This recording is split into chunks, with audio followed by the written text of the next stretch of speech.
Welcome to the Future View.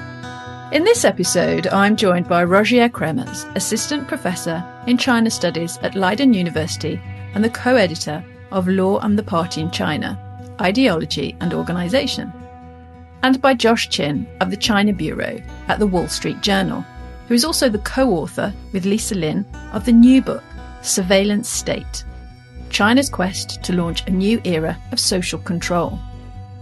In this in-depth and illuminating conversation, we start with the macro context, discussing the geopolitical, economic and trade situation, especially on technology transfer, highlighting the issues over semiconductors, and China's ambition to play a bigger role in the global economy and technology.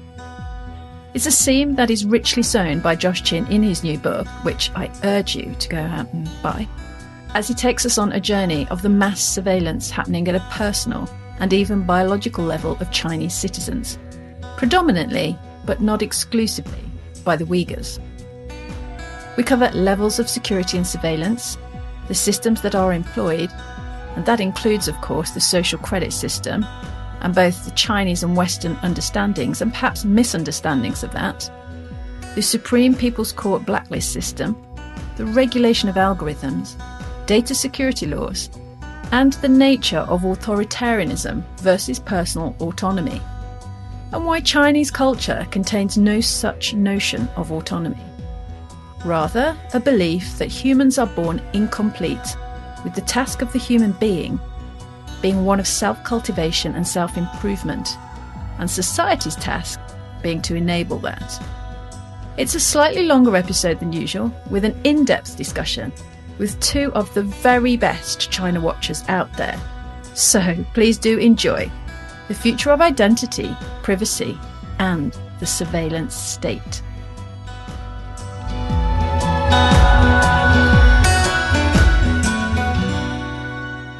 So Rogier and Josh, thank you so much for joining me here on The Future View. Really appreciate you taking the time to join me. It's a pleasure to be here. Pleasure to be here. I wondered if, for our audience, who some might have more background in China, some might have little knowledge of what's going on in China, and might have been picking up some of the quite heavy press coverage of late around the Congress Party and President Xi's third term. I wonder if you both could just give us your opinion and context to what's happening with China and especially sort of geopolitically on the world stage. Who would like to start? I guess I can go first on this one. I think what's happening with China right now is that it is in the midst of a really tectonic transition away from the era of reform and opening that followed the death of Mao Zedong, so for the past 30 years, into a new phase that is dominated by Xi Jinping, and then also by his ideas about governance, which are really a sort of form of tech authoritarianism, or some people would argue tech totalitarianism, that are all about maximum control for the Communist Party. With a humongous emphasis on security, both China's own national security and then domestically within China. And we're just starting to see this play out. Xi Jinping just got was named to a third term as the general secretary of the Communist Party, which is breaking with sort of succession norms that have been put in place by Deng Xiaoping years ago to sort of prevent a return to kind of Mao-style one-man rule. And so we'll sort of see what he does with this new term. One of the things he did accomplish recently was he managed to pack the top leadership all with his own protégés and allies. So there's essentially no one left at the top of the Communist Party who can really challenge him or would be inclined to challenge him. So it really is. Xi Jinping describes it as a new era in China, and I think he's right. To add to that, I think Josh gave a very good picture of what's happening at the elite level, but I think there is also a very big structural dimension that we need to talk about.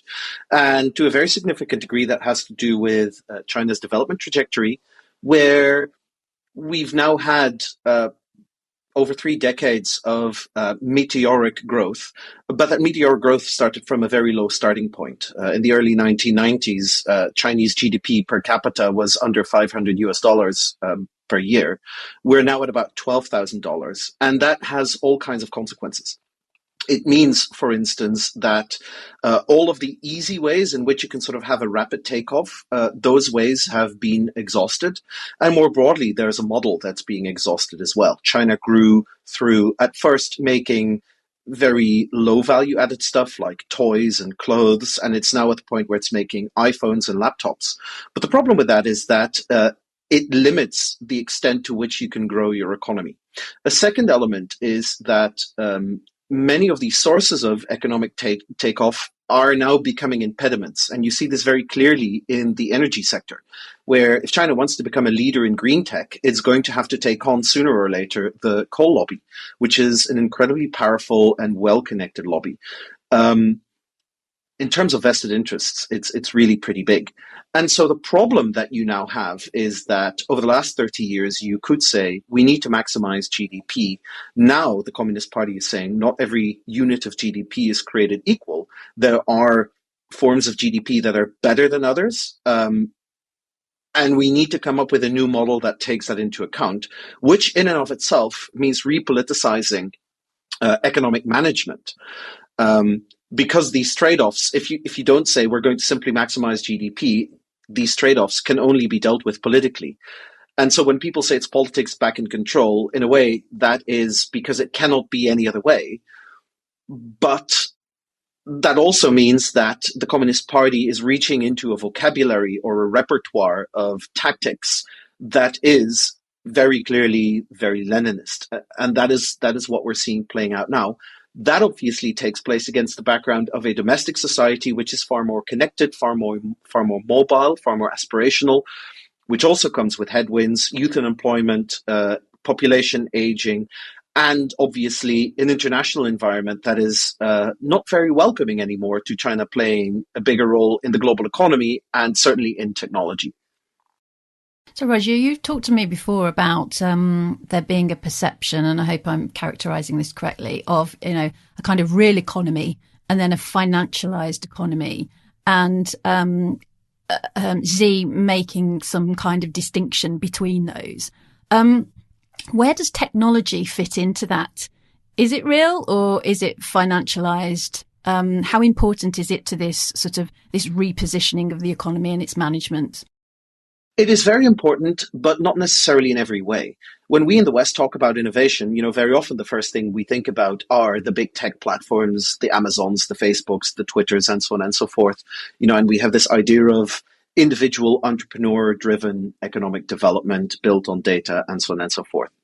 And what the Chinese government really has said over the last 2 or 3 years is that consumer internet, it's all very nice and it's great that people can order food and so on and so forth. But in the end, it's just a slightly more sophisticated way of getting people to fork out for a new T-shirt or a new piece of furniture or whatever. It doesn't sort of durably add quality to the economy.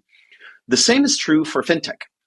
And we've really seen this in the very strict regulations that are now put in place on the online fintech sector. China has banned cryptocurrencies, already started banning banks from transacting in cryptocurrencies in 2015, and over the last couple of years that has evolved into a complete ban on crypto mining and transactions because it sees crypto as a source of volatility. And if there's anything that the Communist Party really doesn't like, it is volatility. It's unexpected surprises. That's very much a negative thing. But we also see this in more traditional fintech, for instance, in Ant Financial, which is no longer just a payment system or a system to move money around. They've also diversified into lending and into wealth management, which are activities that have a direct bearing on the money supply and which take financial operations as a means of capital accumulation, as a way of making profit in their own right. And what the Communist Party essentially has said is, that only leads to volatility. Financialization, again, is not a high quality form of GDP generation. It doesn't add anything durable to the quality of your economy. So what we want is fintech to be the handmaiden, for lack of a better word, to the real economy and not be a locus for capital accumulation in its own right. Where you see a lot of the investment going and the government attention going is hard tech. And that's everything ranging from robotics and corporate software to things like satellite monitoring systems for more effective agriculture. So it's really using the digital in a broad sense to empower traditional economies that mostly produce goods, in some cases services, but mostly goods. I mean, Josh, your whole book, A Surveillance State, is about the role of technology in this economy, in this society. I'm sure you have plenty to add to that. Yeah, I think one really interesting thing about what the Communist Party has been doing with the economy under Xi Jinping and this sort of move away from, or the skepticism of consumer internet companies, big sort of e-commerce companies like Alibaba or Tencent that does gaming and social media, is that it's moving away from the one area of the economy that was previously genuinely innovative. It was the one area of the economy that was also possibly not coincidentally dominated by private companies, and it was a real engine of growth and dynamism and inspiration, for within China. People like Jack Ma, the founder of Alibaba, were heroes to generations of Chinese young people, and Xi has really moved heavily against these companies. He canceled the IPO famously of Ant Financial, which is the fintech arm of Alibaba, which was expected to be the largest IPO in history at the time.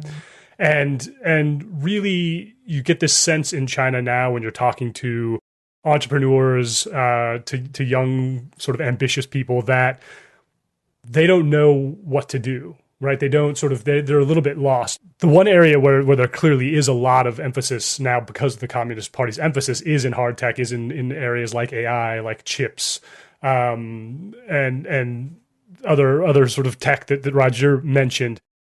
But that's a very limited area, right? And it's one that not everyone wants to go into, and it's also China has had very limited success so far in those areas. And so it's a really interesting move on Xi Jinping's part to move to essentially shift economic resources and energy from one sector that was, by all accounts, extremely dynamic and innovative, into another area where China's prospects are less certain.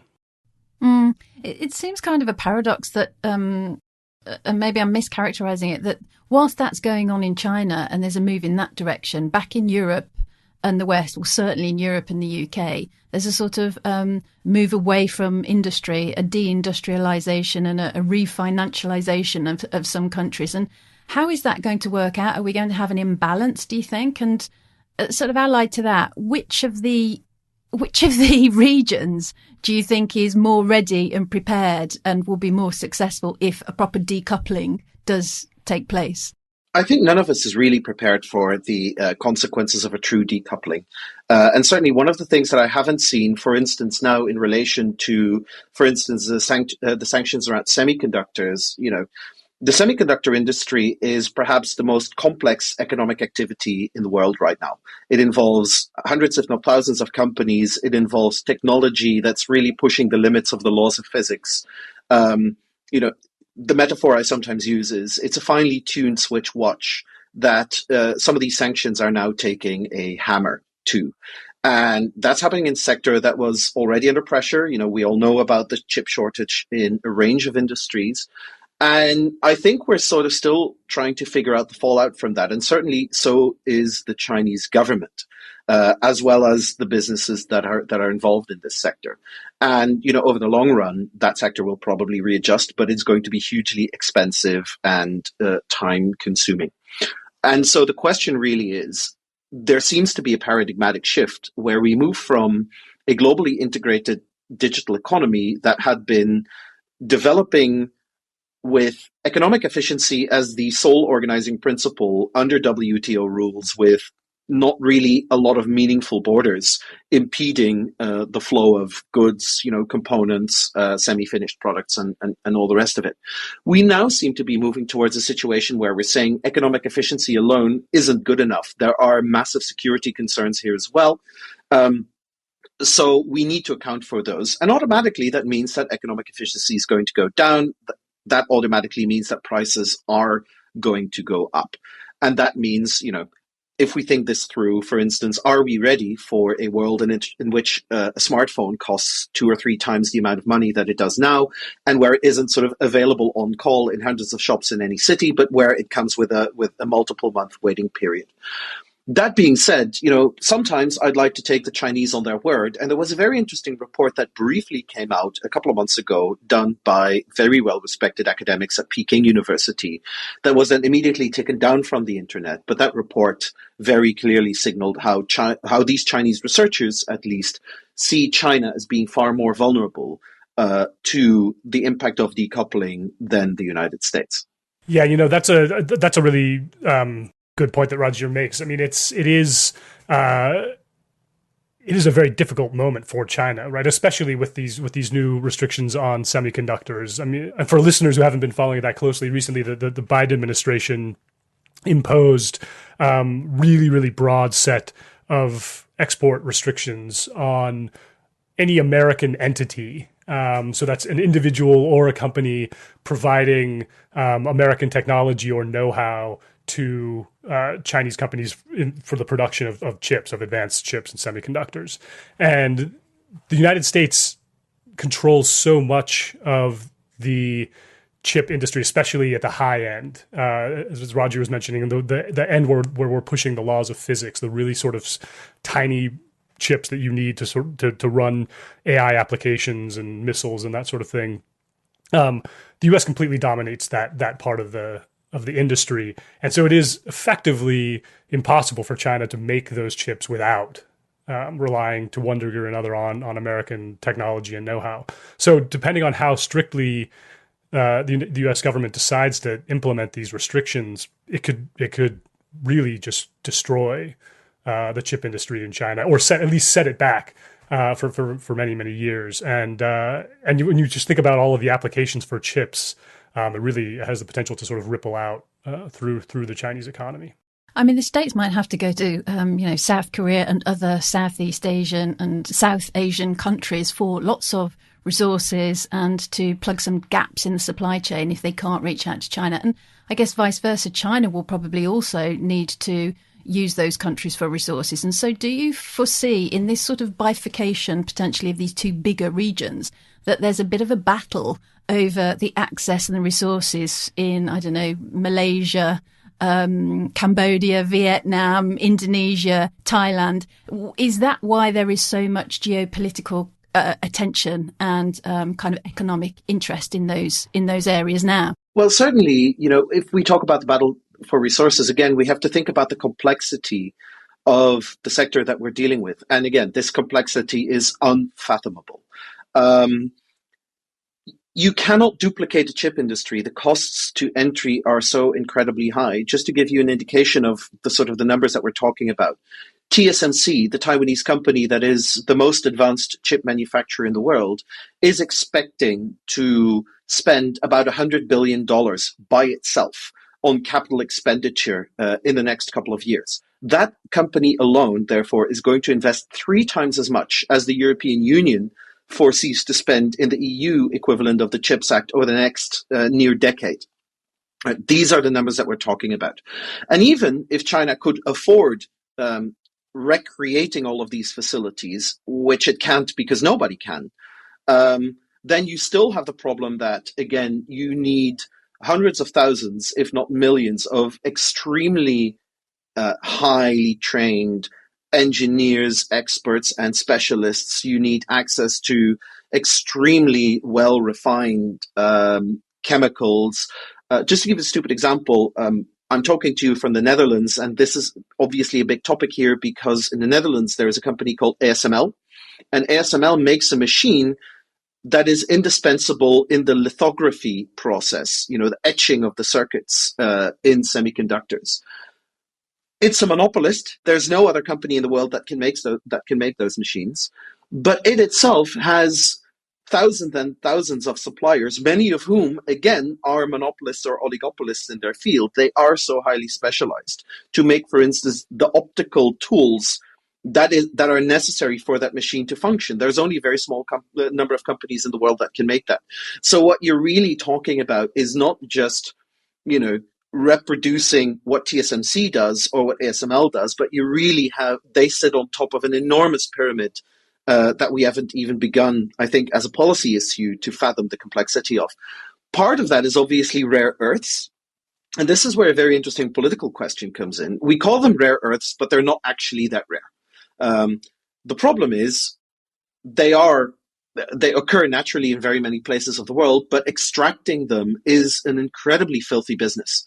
And this is a sort of filthy business that, for political reasons, Western countries have tried to move away from because it's incredibly polluting. Labor conditions, almost by definition, are fairly unpleasant.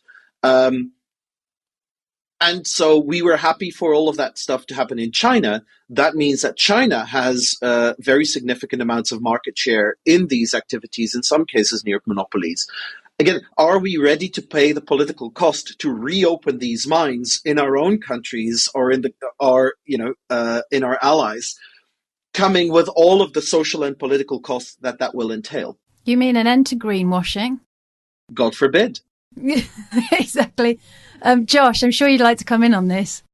Yeah, it's interesting. I actually had I was back in the United States recently. I'm from the state of Utah, which has a famous lake called the Great Salt Lake, and which turns out contains a large amounts of lithium. We're talking about lithium that used for batteries, and I didn't realize this, but I ran into a Chinese businessman when I was back there who was involved in trying to find ways to extract lithium from the Great Salt Lake. And what he was saying is that there's only one company in the world that has the technology that is capable of extracting lithium from salt water like this in an efficient way that is actually not environmentally destructive. And that company is in China. And so he is desperately trying to find a way to get that company involved in pulling lithium out of the Great Salt Lake near my hometown.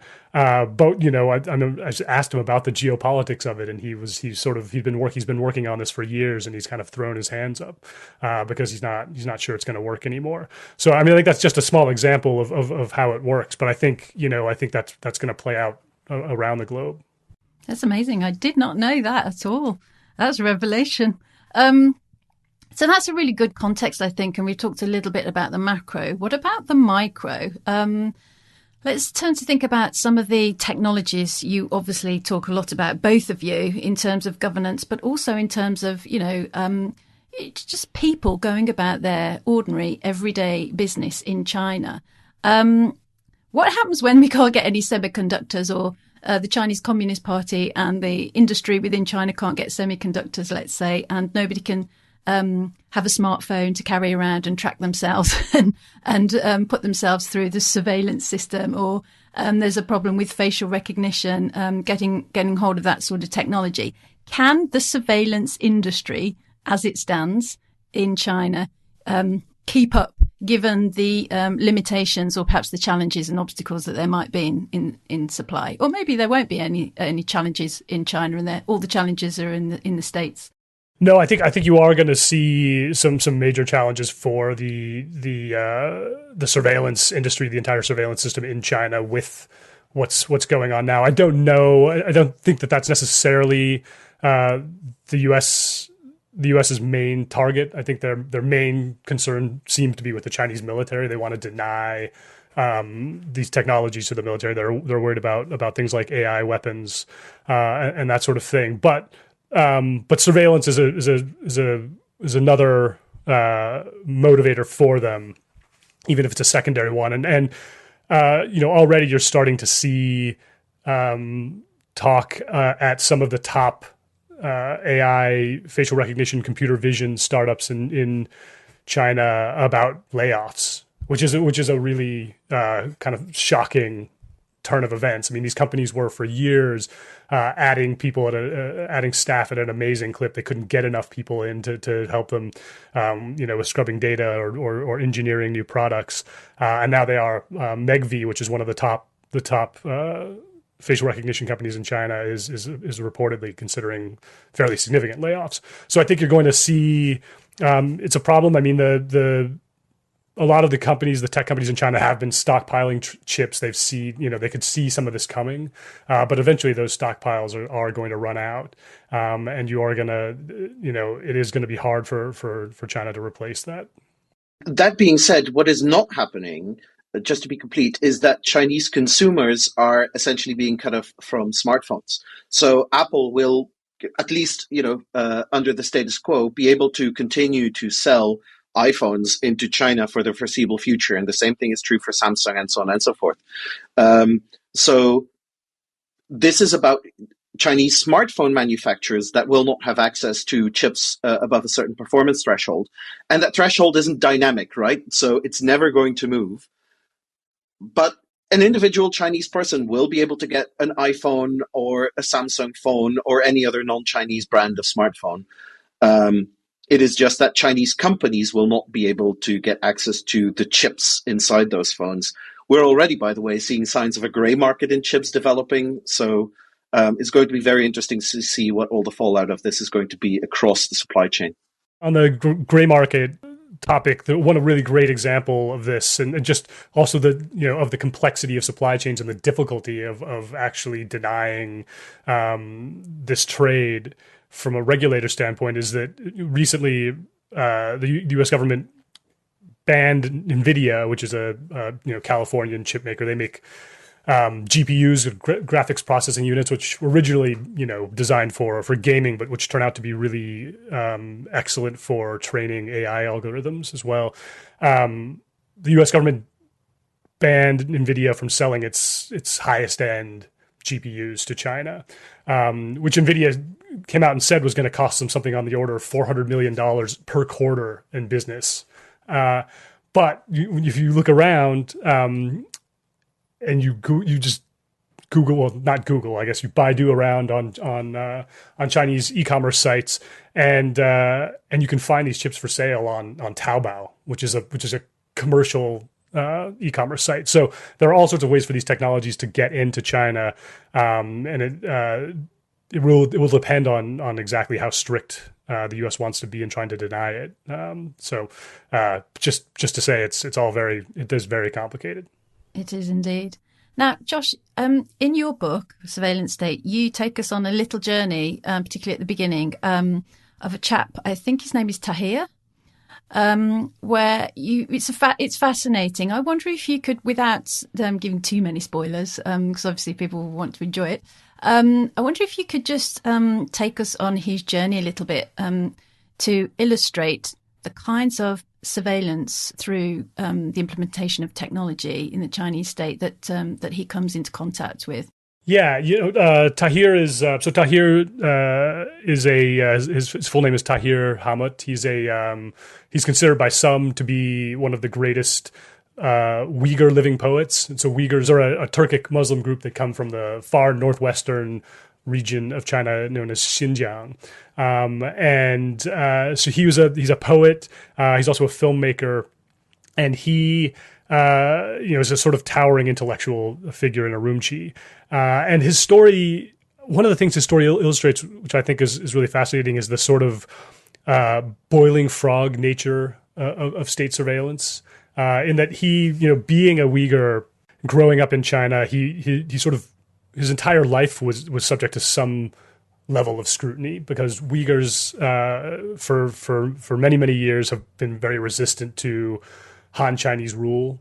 There's been a lot of conflict, and so the Communist Party has always kept a very close eye on Uyghurs, particularly influential Uyghurs like Tahir. So in Xinjiang, around the late 2016, early 2017, a new Communist Party boss arrived. And the Communist Party at this point had been prosecuting what it called a people's war on terror. The government had suffered some terrorist attacks that outside of Xinjiang, carried out by Uyghurs, that it was quite concerned about and had really been cranking up the pressure. And they sort of felt like it wasn't enough, and they wanted to really try something new. And so in late 2016, the new party boss comes in and starts implementing an incredibly intense rollout of cutting edge surveillance technology throughout Xinjiang. Just installing huge banks of surveillance cameras, building what he called convenience police stations sort of throughout Uyghur neighborhoods. And as this was happening, Tahir sort of didn't really notice it at first, right? Because he'd sort of grown up seeing police and seeing surveillance cameras. And it was only one day in the sort of spring of 2017 when he and his wife got called into the police station that he started to realize that something new was happening.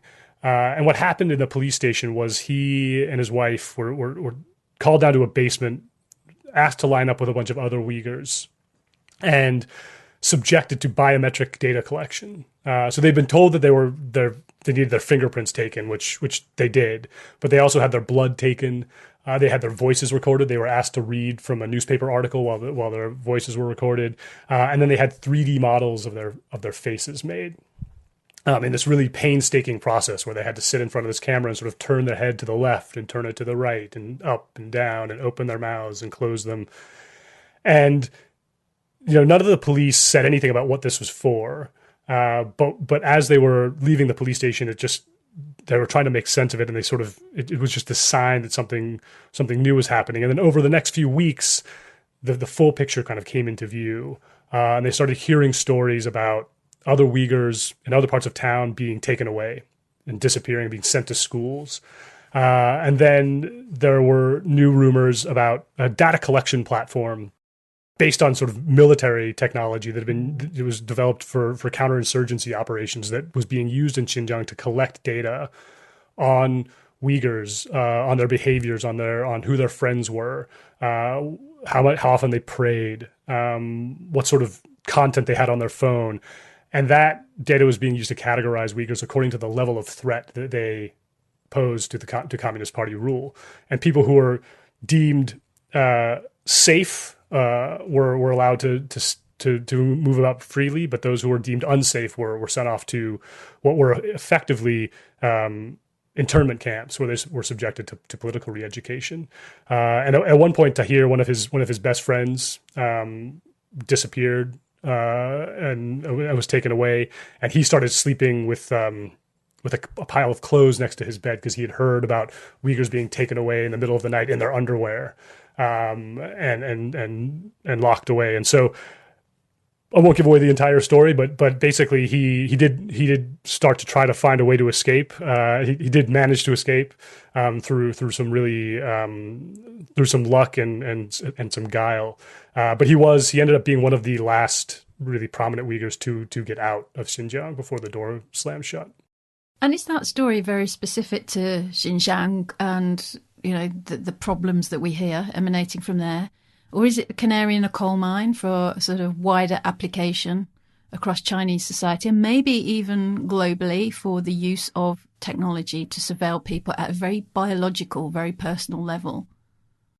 Yeah, actually, after I took my first trip to Xinjiang, which was at the end of 2017, when all of this was just starting to come to light, I remember coming back from that trip, going back to Beijing, and I was meeting with a Chinese human rights activist for a completely different story, but I just sort of happened to mention where I'd been and describe what I'd seen, and he immediately said, "Oh, that's what's happening in Xinjiang now is just a prelude. That's coming for the rest of China."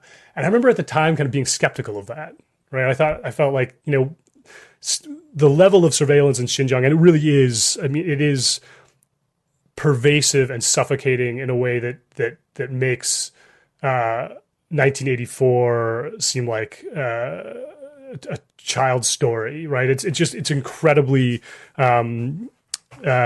just intimidating and almost unimaginable if you haven't been there. And so I thought that's an exaggeration. That's really not true. But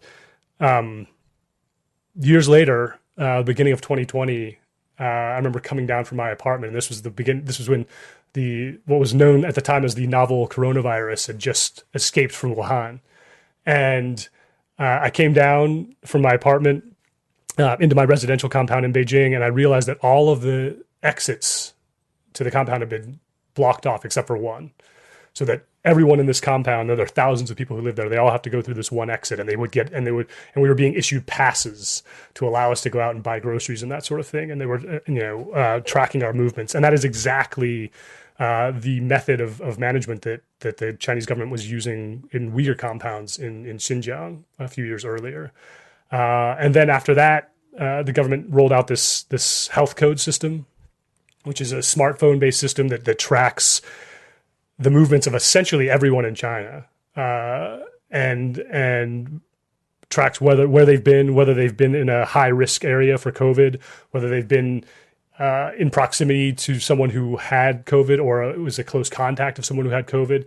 And then it assigns a rating, a risk rating based on that exposure, which, is, again, a sort of one-to-one transfer from Xinjiang, where in Xinjiang they were trying to track the spread of ideological viruses, right? But in the rest of China with the pandemic, they were tracking an actual virus.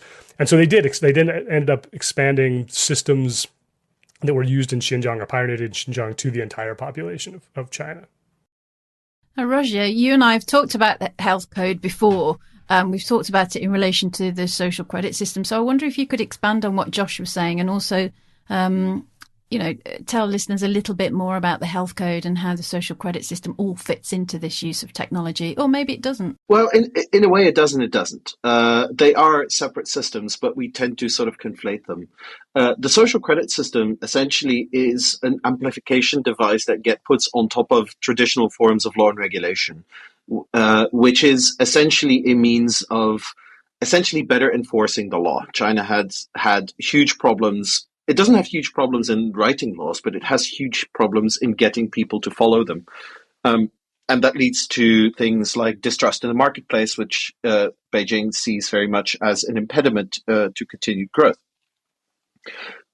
So the whole idea of the social credit system is to be able, one, to add on extra punishments to people who break the law particularly badly. And then you end up in a blacklist. And the best known blacklist system is the Supreme People's Court blacklist system that you end up on when you have been convicted of something and you haven't met the terms of that conviction. You haven't paid your fine or you haven't paid back your debt, that sort of thing. And then indeed there are extra sanctions that follow. But what we think is that it's sort of this, the word Orwellian is used all the time, that it's this sort of massive machine that is constantly sucking up information about every single Chinese individual and then rolling out with a sort of dynamically updated, quantified score that then decides everything that they can do. And that is phenomenally overblown. There isn't a system in the world that can do that. And certainly there isn't a system in China that can do that. But it is that sort of that fantasy that we have. I do think sometimes we like to sort of overreact to what China is doing and make it into a bit more of a boogeyman than it actually is. But indeed, with the health code thing, the notion was you have a traffic light system. And, we use technologies, including things like geo-tracking, to identify whether you can go into public spaces.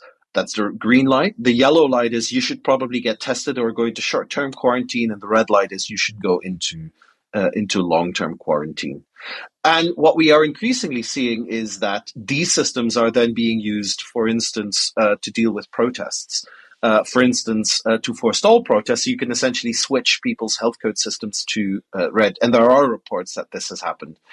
The problem obviously being, and this, when we think about technology, it's very easy to come up with the most dystopian case. But we forget that, if you want a system that works to prevent the spread of an actual virus, if you're going to use it for different purposes, its utility in preventing that spread of that virus is going to decrease. And the same thing is true for the social credit system, where if you come up with a single metric to qualify or to quantify an individual's behavior, that metric is actually not going to tell you very much about that person. And so the moment that you add on functionality to any system, its original functions start degrading. Now, the interesting thing, and you asked the question, and it's a question that I get a lot, is, to what extent is this going to spread globally? And this is where I do feel obliged to remind our listeners that other governments and other countries have agencies too, right? And we do see there is such a thing as technology creep, where when a technological function is available and there is a political crisis or a political moment where that is demanded, then that's an opportune moment for states to expand those capabilities. Just look at what the Patriot Act was able to do to American civil liberties in the wake of 9/11. But all of this is to say that, unlike the novel coronavirus, the spread of technologically empowered forms of surveillance is a political choice, and it's a corporate choice. And if we are unhappy with the potential of that choice, then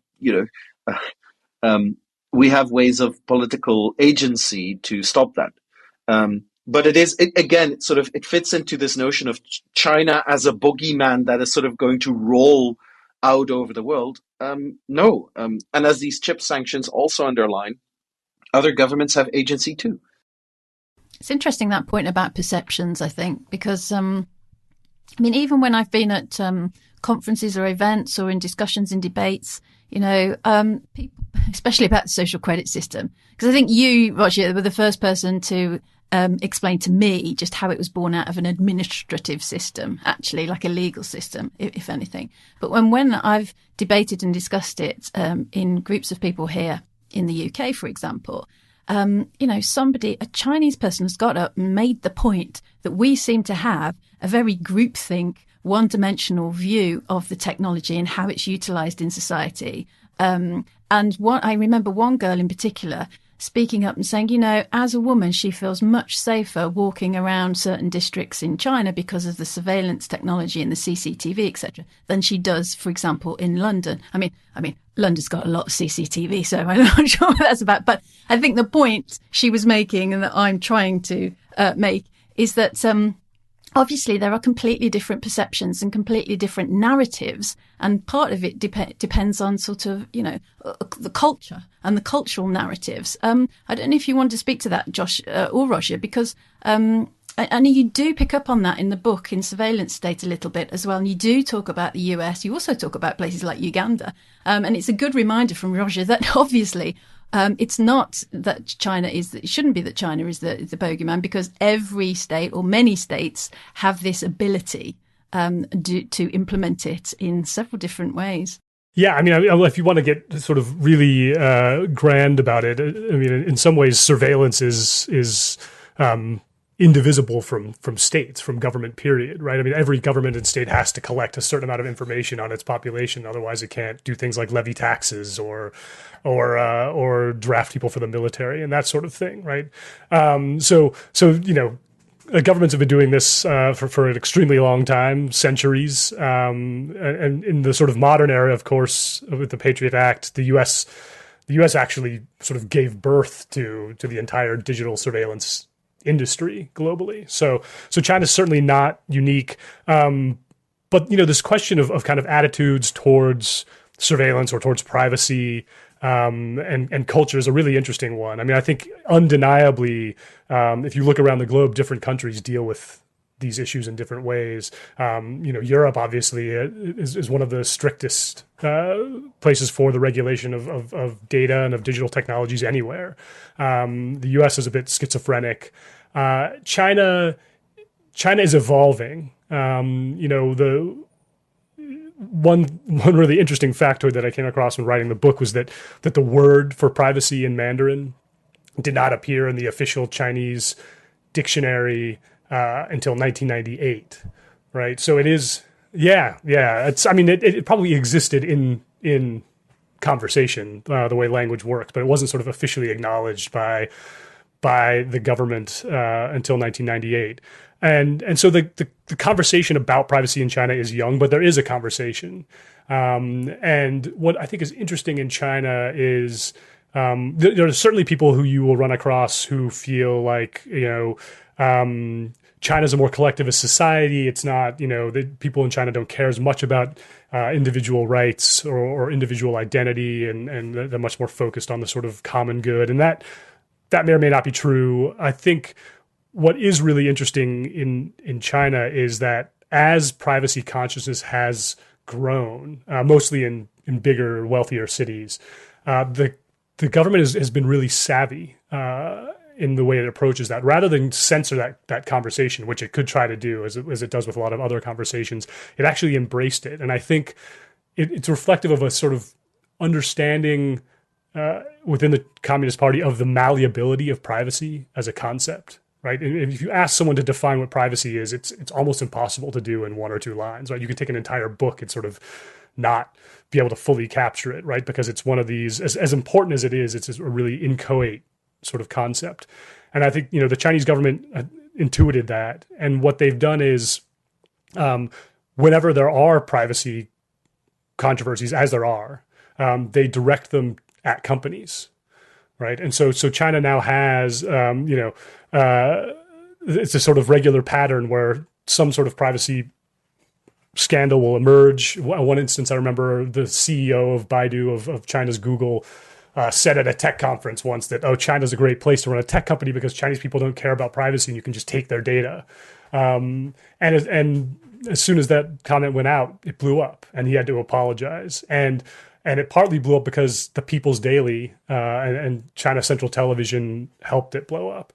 And so the government's really, it's sort of taken, it's taken privacy and redefined it as a concept that applies to companies, but not the government. And so they actually, speaking of writing good laws, as Rogier mentioned earlier, China actually has one of the world's strictest personal information protection regimes, legal regimes anywhere. It's modeled on GDPR to a certain degree in Europe, and if taken at face value, it's quite restrictive.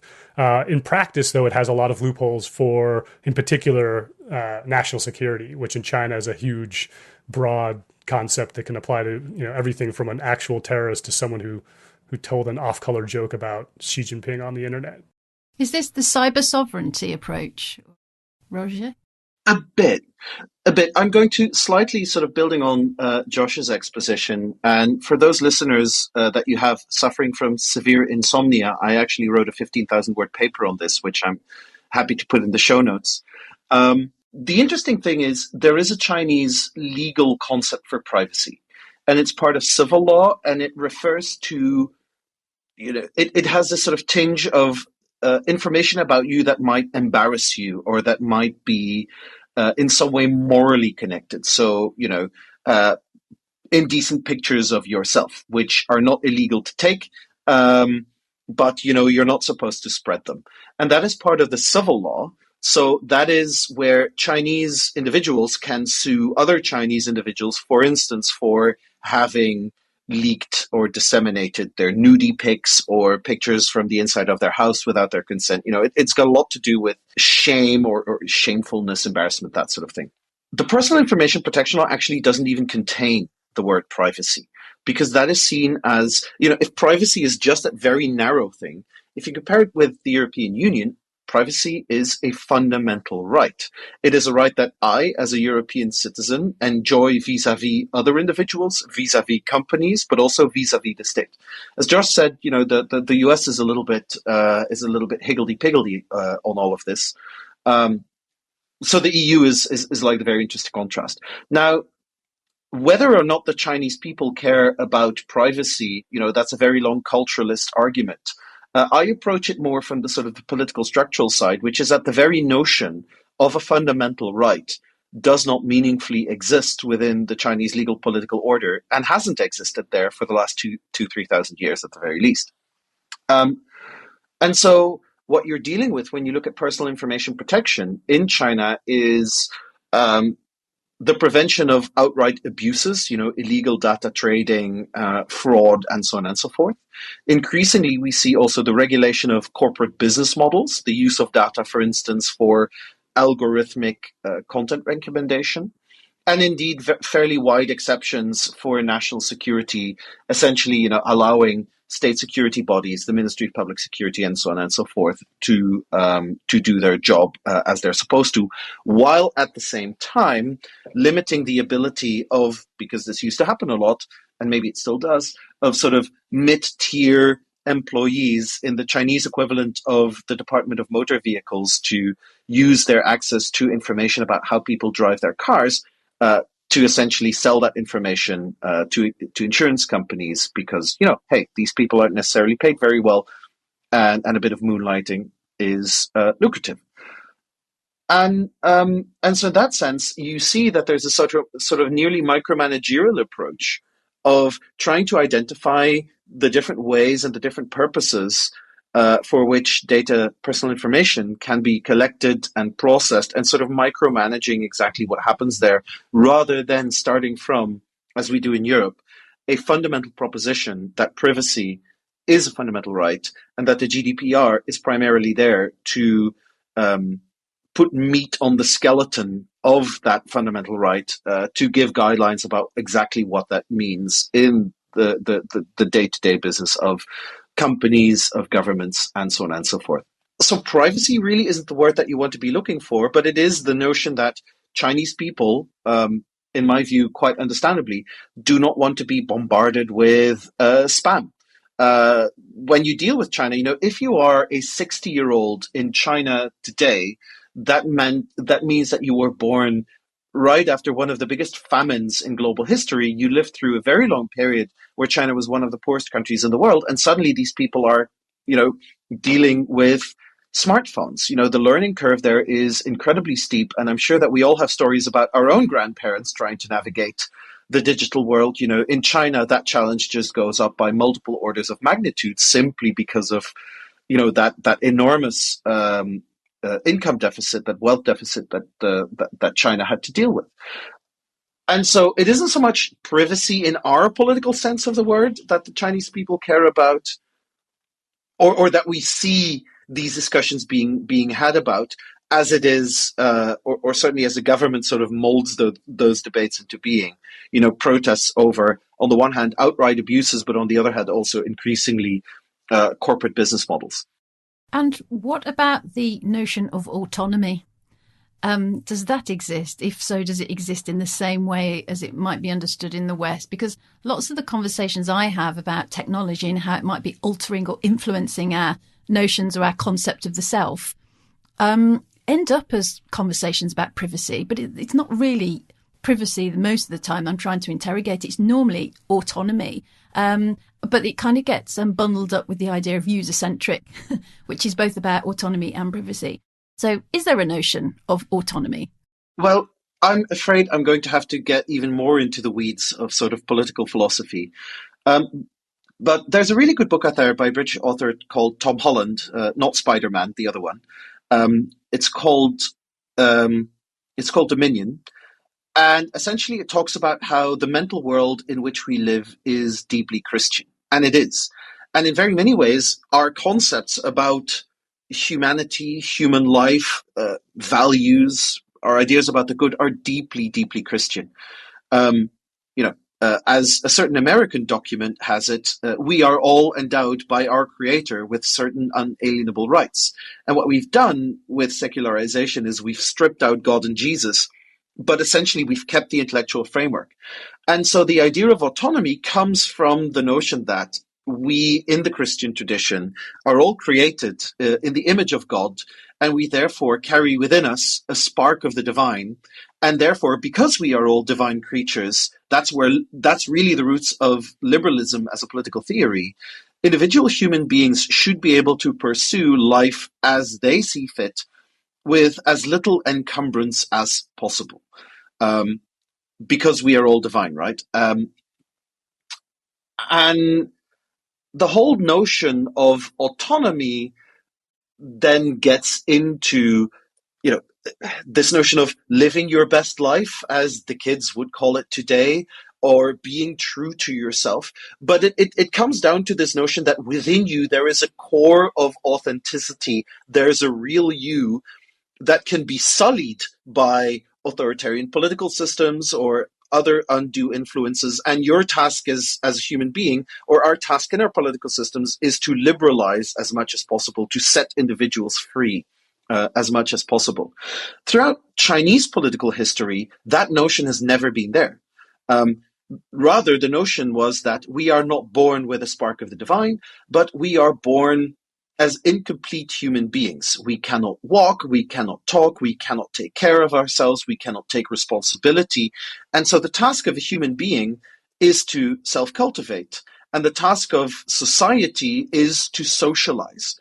And so that notion of autonomy as a fundamental part of the way that you see human life is not really there pretty much throughout Chinese imperial history, where it's much more this notion where you have to be socialized into your role, and it is your job to carry out that role. Combined with that is a very strong tradition in which, again, going back way back when, in Europe and then, the Europe-based world, we had a very clear separation between moral authority and worldly authority, where in Chinese imperial history, that authority was fused. The emperor was always both pope and king. And you still see that today in the moral aspirations that the Chinese Communist Party leadership very clearly broadcasts, where what they're not just trying to do is regulate a world in which human beings are then autonomous to pursue the good life, but they actually are trying to, as Xi Jinping's speech to writers says, to engineer human minds, to improve the quality of the human being on the basis of a pre-existing set of moral precepts. And so it's really, I feel like I have to dig into the depths of political theory here, because we really can't begin to understand sometimes how different Chinese political tradition is from ours if we don't go really into the foundations on which it's built. It's pretty much a sort of Windows versus Mac sort of incompatibility sometimes. That's amazing. I think that's a fantastic explanation, because I see it show up in the education system, I think. In China, where there's this belief in self-improvement and one can really, really improve through hard work, versus in the West, where, well, you're either a creative genius, you've either got it or you haven't, and it's kind of like, why bother to self-improve? One can't improve on something that one has innately or doesn't have innately. And so I can see exactly how it sort of reflects or echoes in lots of different areas. But I think that's a brilliant explanation. It helps our understanding about the very notion of autonomy and what I mean when I kind of put that to you. Josh, I'm sure you've got lots to add to that. On the ground in China, what I think is really interesting about what Rogier said is it is true the Communist Party has always had this notion of cultivating better human beings at its heart, and it's always had a sort of moral as well as political authority. But for a long time, it's sort of de-emphasized the moral side of its authority because it was prioritizing economic growth, right? And so for, I think, probably for at least 25 years, including a lot of the time that I was there when I was younger, the Communist Party, it paid lip service to proper behavior, right? It railed against spiritual pollution from the West, and it sort of gestured at that, at its sort of moral aims for the Chinese people, but it didn't really put a lot of effort into it as much, right? There was this, you hear a lot of people talk about the sort of social contract that existed for many years in China, and social contract might not be exactly the best way to put it, since people have to, for a contract to be actually legitimate, you have to enter into it voluntarily, but there was a sort of tacit agreement, right, between the Communist Party and Chinese people for many years, which is that the Communist Party will deliver, historically rapid economic growth and increased quality of life, and Chinese people, and will sort of leave Chinese people to live their lives as long as they don't challenge the Communist Party politically. And what's happened with Xi Jinping, and in particular in the last 5 or 6 years, has been a reversal of that. The Communist Party has reinserted itself into the lives of individual Chinese people in a way that we just haven't seen in many, many years. And and now has technology that allows it to do that much more efficiently. In the past, it would sort of rely on kind of armies of underemployed grannies to sort of go around neighborhoods and keep an eye on people and harangue them if they were behaving badly. But now it has facial recognition cameras, right? It has the ability to suck in data from your smartphone, and can really involve itself in individual choices in a granular level that it's never been able to do before. And I think so you now have this. You're going to start to see this sort of Mac and Windows contrast really start to come to the fore in some interesting ways, I think. There is another element of this, which John has sort of hinted at, but I think deserves unpacking at greater length, and that is sort of that self-spiraling nature of what then technology does. And there's a really good book just out by my friend Maura Dijkstra at Harvard University Press. It's called Uncertainty in the Empire of Routine. And this is about the 17th century Qing state, which has established itself, and it's actually fairly competent. And so it starts asking local officials for more and more information. And lo and behold, what that information reveals is actually that there are all of these abuses and cases of corruption.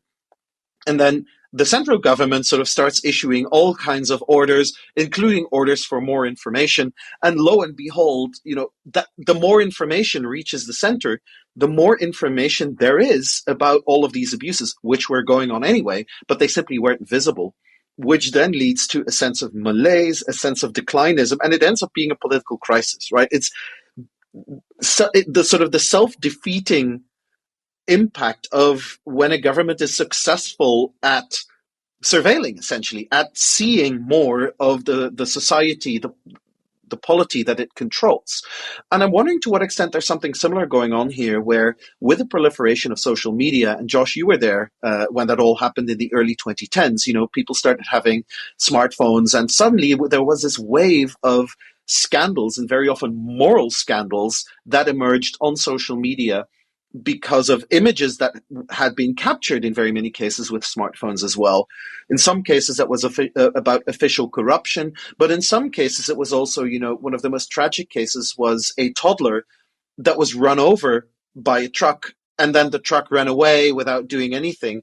And that really leads to a sort of moral crisis. And then you get sort of call and response, where, there is a sort of whole thing of, oh my God, look at the horrible society that we are. That is picked up by propaganda authorities as, a way of putting themselves more in the spotlight. But then you have to do moral education, right?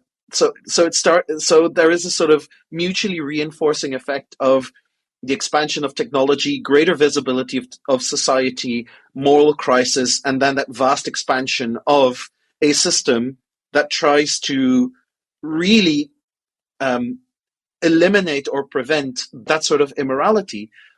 But that obviously then leads to the enormous in-depth levels of surveillance that Josh and his co-author have so competently described in their book.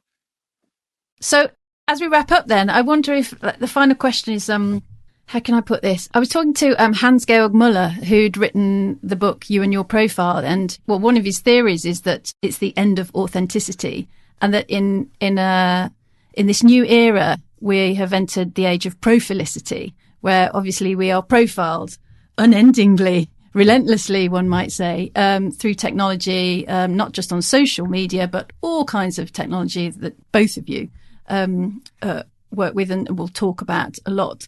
And that actually it's sort of reminiscent of sincerity culture, and the idea of playing roles in society. And perhaps we might think of it in the West as code shifting.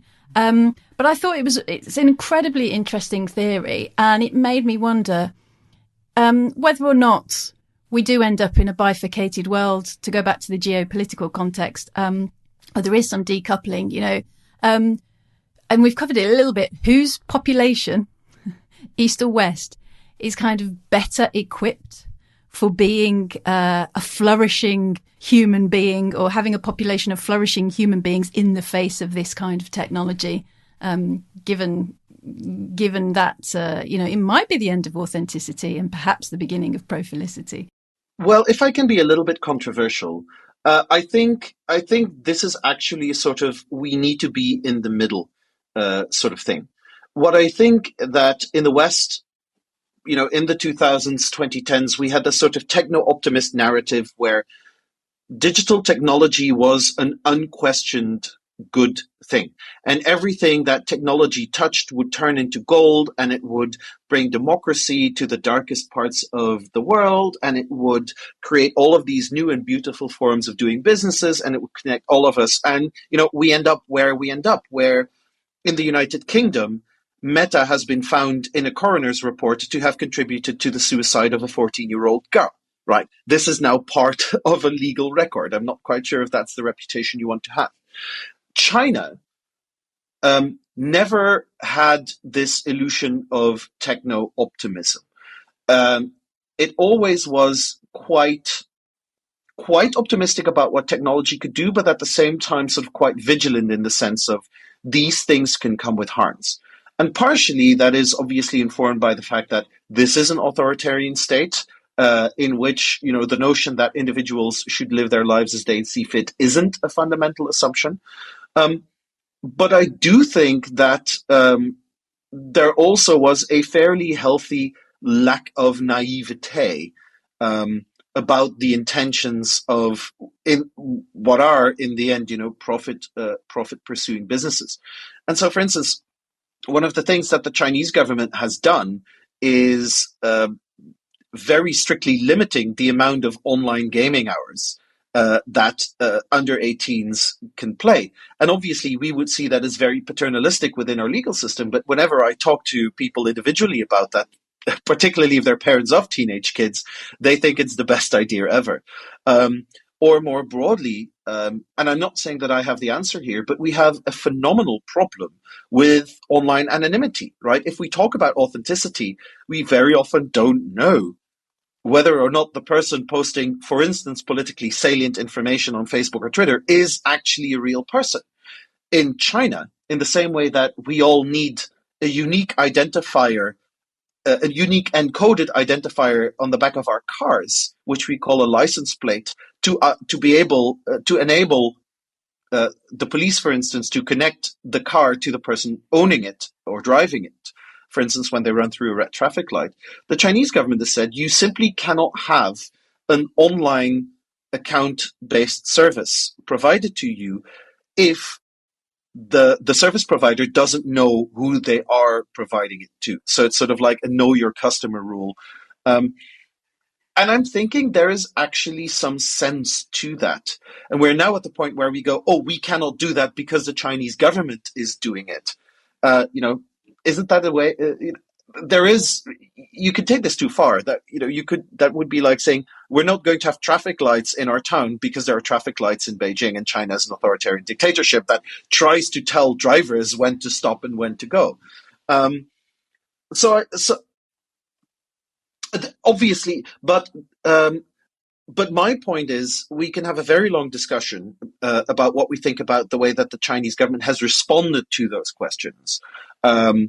And I certainly have my own thoughts on that. But the fact that they asked the questions led them to being far less naive about what the datafication of society would entail, which means that in very many cases, also when you look at it from the international perspective, they're first movers. What we haven't talked about is the data security law, which is a law that intends to protect not individuals against harms to themselves, but national security, the public interest, the collective good, however you want to call it, from harms arising from any kind of data. Now, this is a question that governments around the world are dealing with, and China is the first mover. And maybe it will be an example of how not to do things, but an example it will be. Yeah, that's a really good point about China being a first mover. The other way that they are a first mover that is really fascinating is in their attempts to regulate algorithms. They've now the Cyberspace Administration of China passed a rule basically demanding that essentially any internet company, any company that uses algorithms, hand over those algorithms to regulators to be examined. And this is a really fascinating effort, right? Because clearly China is. There are a lot of governments around the world that are very worried, and legitimately so, about the influence of algorithmic systems on everything from politics to education.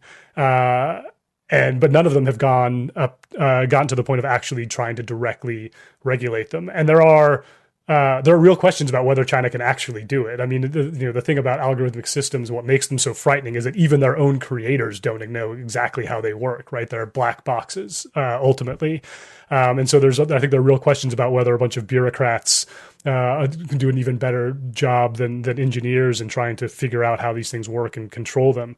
But China is out front. It is blazing new trails in sort of confronting technology and trying to harness it for state power. If I might add to that, in Europe, we're also moving in the direction of algorithmic governance. That's part of the digital markets and services package that is now working its way through the Brussels sausage-making machine. But you say something very interesting there, because at least in Europe and certainly in China, in the US, not quite yet, we've sort of broken through this narrative that you can't regulate the digital realm and you shouldn't regulate the digital realm. You know, there's a process going on that I call the great normalization, where as big tech, it has lost in very many ways its shine, its glamour. We are increasingly dealing with them as if they're normal companies. So Uber, for instance, because Uber happens to be a tech firm, it's been sort of getting out of treating its de facto employees as not employees. And that is all changing now. What we see with algorithms is we have actually many regulatory techniques to deal with harm. And because of the fact that we had sort of put big tech in this special box where they were immune from the normal laws of gravity of state functioning, we simply haven't applied them. But there are big questions here. I mean, we don't even begin to fathom how big the challenge we may be facing is. For instance, take TikTok. The worst case scenario is if Beijing actually has something to say about TikTok. TikTok is essentially a million monkeys with a million typewriters, right? Every imaginable form of content can be generated on TikTok. So what if Beijing goes to the ByteDance HQ and says, in this country, we want you to influence the algorithm in such a way that you prioritize content that is closer in line with what we want in this election or what we want in this very important policy debate. It would be completely invisible. It would not require any content generation on the Chinese government side, right? It's not wolf warrior diplomacy. It's simply tweaking the buttons a little bit. You're not in any way dealing with anyone's freedom of speech, but you are drastically altering the availability of media content. And we have no way of identifying this, let alone dealing with this. Now, if I make a foodstuff, I don't have to put the actual recipe on the packaging, but I do have to put in the ingredients. And these are questions. I agree with Josh that it's incredibly complicated for bureaucrats to evaluate algorithms, but to at least sort of know what goes into them is a first step. And that is what China is doing, but it's also what Europe is doing. And it's an area where I see discussions starting with the US, but I see also a very significant degree of reticence of actually going there. Well, I know I have to draw us to a close. I could talk to you two for absolutely ages. I feel like it's just the tip of the iceberg, but we've had quite an in-depth lesson. It's been, well, an education. Can't thank you enough for spending so much time with me here today. I wonder, given that there is so much more we could explore, for people who do want to, where else should they go to find out a bit more of your work or any other recommendations? I mean, both of you have got kind of book recommendations there. I'm sure people want to know other references and recommendations. Where should they go to find out more? Well, I'll jump up and say on Rogier's behalf that you should go to DigiChina because it is an amazing resource that I use all of the time to try to figure out what's going on in China in tech and regulation and staying on top of it. So I heartily recommend that. I also, of course, I would encourage people to visit the website of the Wall Street Journal, which I do think these days does genuinely have the best and most comprehensive coverage of China, at least in English. And those are mine. Well, and obviously Josh has got a new book out, which is very much worth your time. Certainly, in my case, I'm writing a book, but we all know what it means when an academic says that. Trying to finish it. But more broadly, I think both Josh and myself have Twitter accounts where we try and share an update as much as we can about this area, which is in continuous flux. This is part of the problem with writing the book. It's sort of like trying to shoot a particularly hyperactive Duracell bunny for your dinner, and you just wanted to sit still for a moment. Our Twitter accounts are very good. But more broadly, what we see is that there are so many good sources. There is the China Project, which used to be SubChina, which does a lot of very good thing about tech. There is the Wire China, which publishes regularly about it. And it just sort of blossoms out from there. That's brilliant. Thank you, gentlemen. That was so enjoyable. You know, it was not nearly as dystopian as I thought it was going to be. Thank you so much, both of you. Thank you. Pleasure was all mine.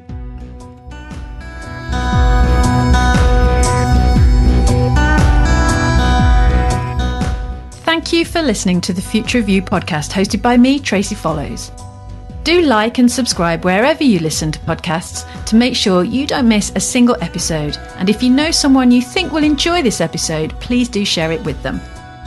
Also, visit thefutureofyou.co.uk for more on the future of identity in a digital world, and visit futuremade.consulting for the future of everything else.